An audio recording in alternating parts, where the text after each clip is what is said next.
What up, gang? So here we go. All right.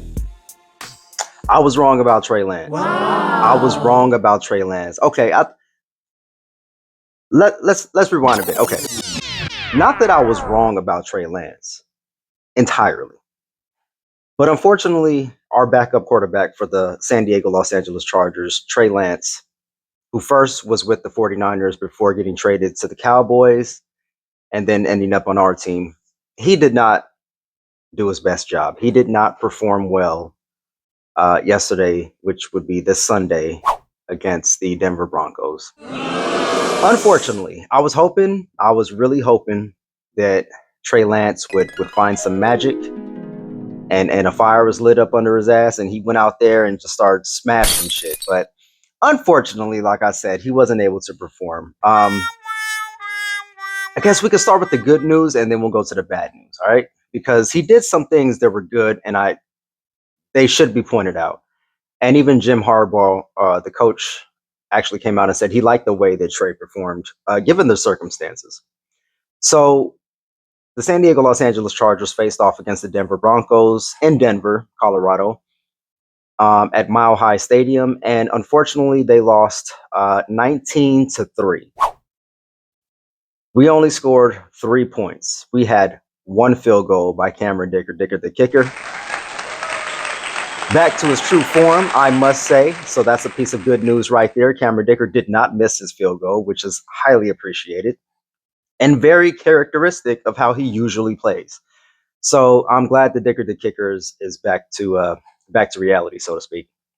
Okay, aside from that, Trey Lance, like I said, didn't do his best job against the Denver Broncos, but there are some caveats to that, and there is some positive news. The positive news being that he actually got over 60 rushing yards. So that's pretty cool. You know, for a quarterback, it's pretty good when you can get that many rushing yards. I know for sure he got at least one first down with his legs. He might have had a couple, possibly three. I'm not sure. So if you watch this video, get in the comment section and let me know if it's one rushing first down or was it multiple. I can't remember at this time, but he did all right when he used his legs. Now, unfortunately, he didn't use his legs not nearly enough.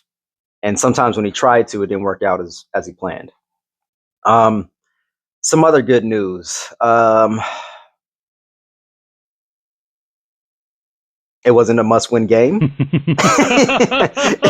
This game that we played was not a must-win for us. The San Diego Los Angeles Chargers, we were already in the playoffs. So the only thing that would have changed would have been our seeding.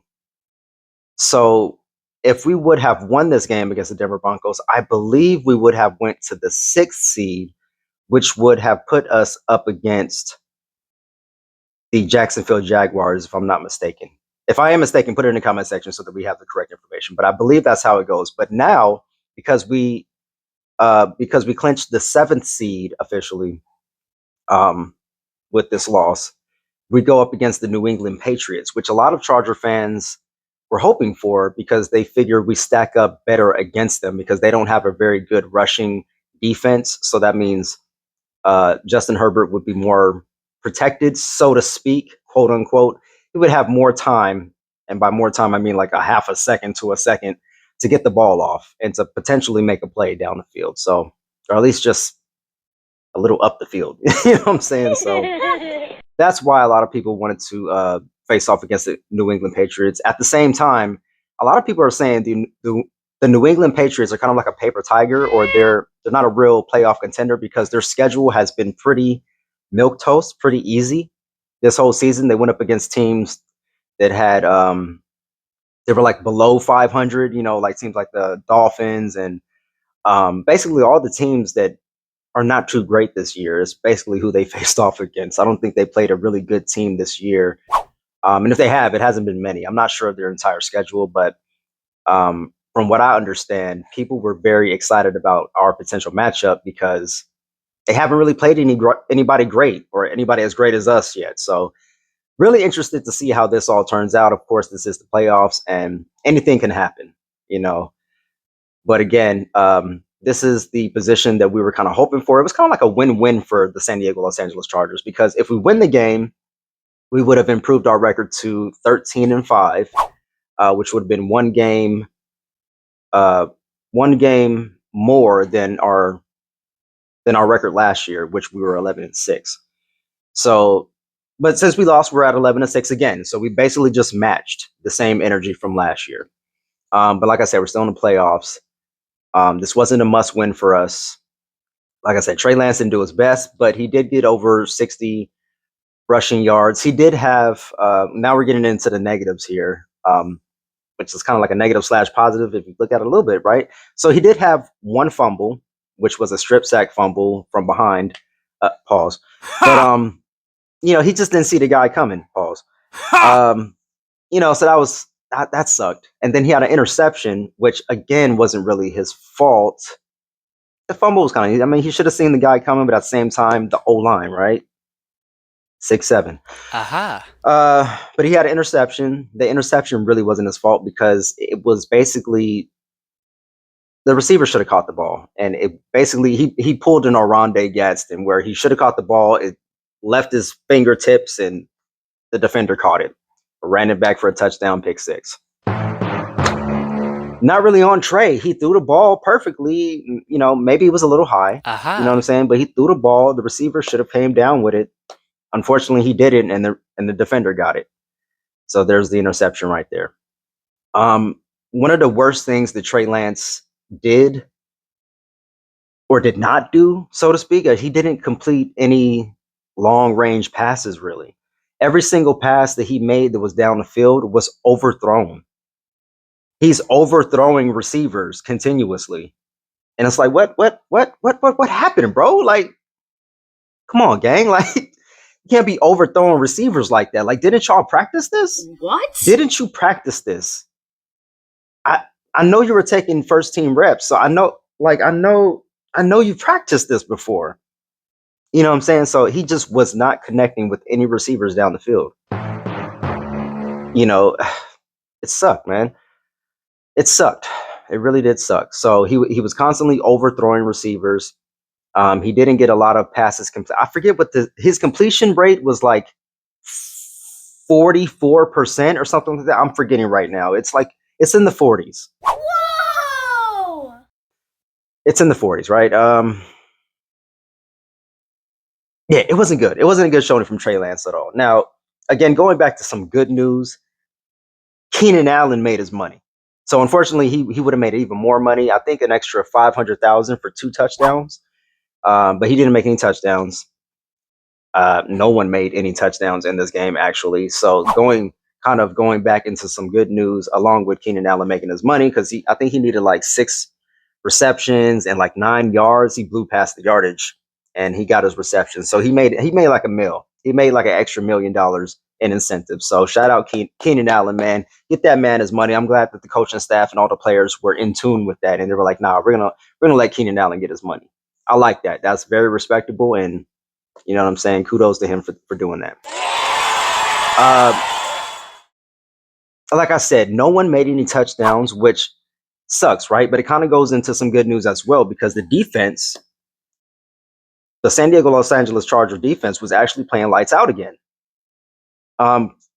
They didn't let Denver score any touchdowns. It was all field goals.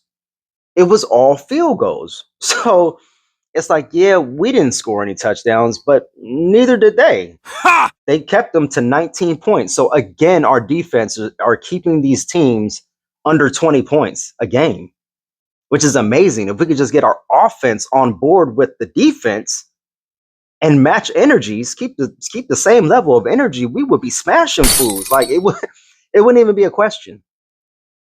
It wouldn't even be a question. You would have to give us our respect, because it's like, what are you doing if you don't? Like, it's like not respecting Mike Tyson or Muhammad Ali. Wow. How do you not respect the greatest in the game? You feel me? But unfortunately, this year did not line up the way we thought it would, with Rashawn Slater going out and Joe Alt going out and all the injuries, Najee Harris and Omarion going out early, Khalil Mack during the Raider game, just all the injuries this season just really stacked it up against us. You know what I'm saying? But still, with all that, we still made it to 11-6. Still made it to 11-6 on the season. Like I said, we're still in the playoffs. Still got a shot. Kudos to Denver Broncos. You know what I'm saying? You guys clinched the number 1 seed, so they get a bye week and they get to basically like sit out when everyone else is playing their first playoff game. They just go ahead and jumpstart everybody. You know what I'm saying? So shout out to them. They clinched the number 1 seed and they are the kings of the AFC West for now. Watch your back, Denver. I know all the Denver fans are happy right now. They keep going to all the Charger pages and talking smack in the comment section. Like, bro, just enjoy your victory. Like, this is what I don't understand about different fans, bro. Like, why do you feel the need to come over to the Charger pages to talk smack? Like, are Charger fans doing that to y'all? Is that the reason why you keep doing it to us? Because it's weird. It's weird, and especially happens with Raider fans the most. We stay on their mind. We live in their minds rent free. Somebody made a popular guy on here named Samoan. I think he's really funny, man. He's really funny, and I think he's one of the more chill Raider fans that I've seen in life or in on the internet. You know what I'm saying? Because yeah, you know what I'm saying. But he's one of the chill ones, right? He came out and he had a video against the Chargers saying, "I could never be a Charger fan because they have never won. We at least won back in the 1970s." I'm like, that's some sad stuff. If you got to brag and flex about what you did in the 70s before you were even born, bro. Like, okay, y'all won in the 70s. Okay, once upon a time, your team was good. Guess what? The Chargers, once upon a time, our team was good too. We won championships too. So, what are we really talking about? None of that matters unless your team is winning now. If your team ain't won in the last 5 years, you should have nothing to say. If your team ain't the Kansas City Chiefs, the Philadelphia Eagles, you know what I'm saying? Even the New England Patriots haven't been in a conversation since, Tom Brady. They are this year because they're doing really good with Drake May and the boys. But you know what I'm saying? It just trips me out the way people act, man. I'm not here to cause any negativity or nothing like that. Kudos to the Denver Broncos. Kudos to everybody. Kudos to the Raiders, Las Vegas Raiders, because I think they've officially clinched the number 1 um, trade. So they get a first round draft pick. You know what I'm saying? I think they want to get this guy named what's his name? Fernando Mendoza, I believe. He's a quarterback. So Gino, pack your bags, bruh. You ain't doing it. You it ain't it. You feel me? So Las Vegas Raiders are happy right now because they got the number 1 pick. So kudos to them, man. I don't hate on nobody else's team. I get competitive, but I don't go to nobody else's page to talk mess unless they talk a mess about us. So that's neither here nor there. But anyways, back to Trey Lance, man. Like I said, there were some positives. There were more negatives. All in all, I'm disappointed because I felt like even though it was against the Denver Broncos and they have one of the strongest defenses in the NFL, aside from the Houston Texans, a lot of people would say 6, 7. You know what I'm saying? Like, so I get who it was against, but I still feel like Trey should have performed better.